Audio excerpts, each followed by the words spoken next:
We are doing some red Thai curry today. So the first start is some coconut milk. And the recipe's on the package. It's see, 1 can, so 400 milliliters coconut milk.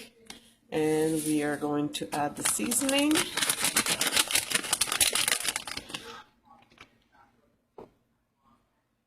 In our wok.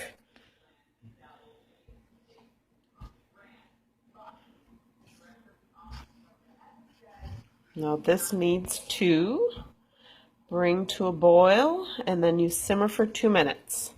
So we will do that and we will be right back. You'll be adding your protein. So I actually added the chicken breast and I'm also adding some chickpeas. I'm doing both.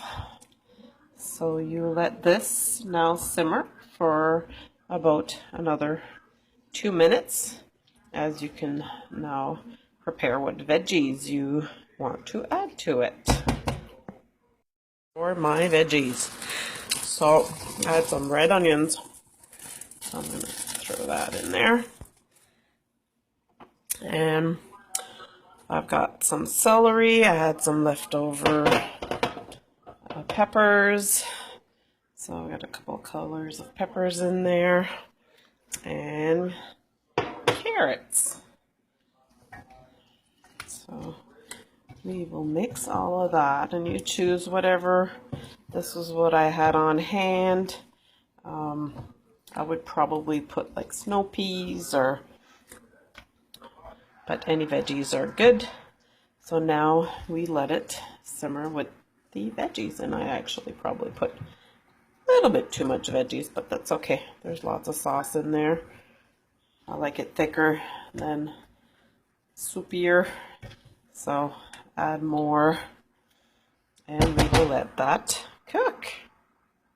Right, so the recipe also calls for a teaspoon of soy sauce or to taste, and also half a lime.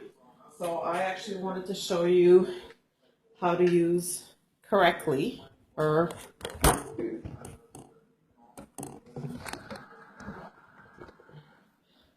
right. So the correct way, which some people seem to have a hard time with. I'm sorry, I'm having a hard time with my phone. There we go. So people tend to think you need to put it how it seems to fit correctly, but that's wrong because your holes are in the bottom. So whether you're using the lime one or the citrus one, so you want the juice to come out from the bottom. So if you put it this way, your juice is going to come up on top and it's going to leak all over. So you really have to put it upside down. And then you will just close it and that will push it through to the bottom. And it's really not hard. There's no pressure. And you really take out all the juices because it kind of flips it upside down inside. So if you see, it really takes out all the juices from it. So that we will add to our mixture as well. So I can actually bring this over. So we are just simmering and I will toss that in there as well.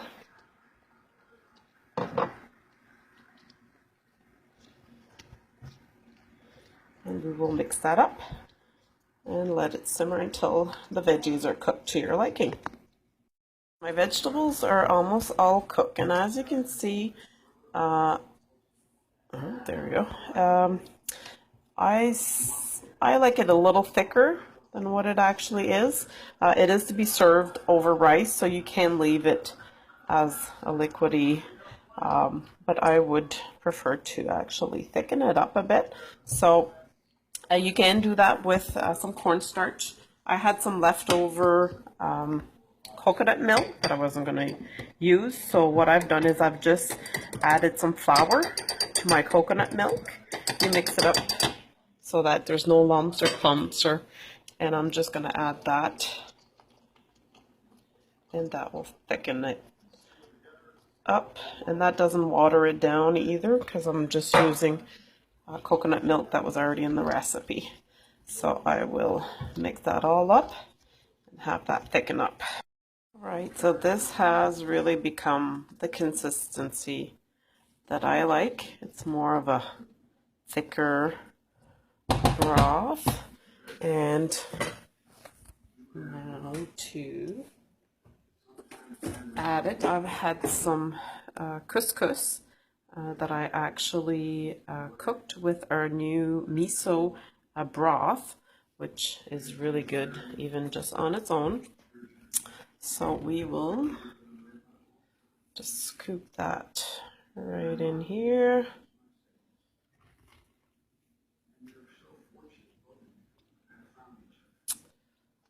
Looks and smells delicious. I will also have some sprouts to add on top. And voila, this is our Thai red curry.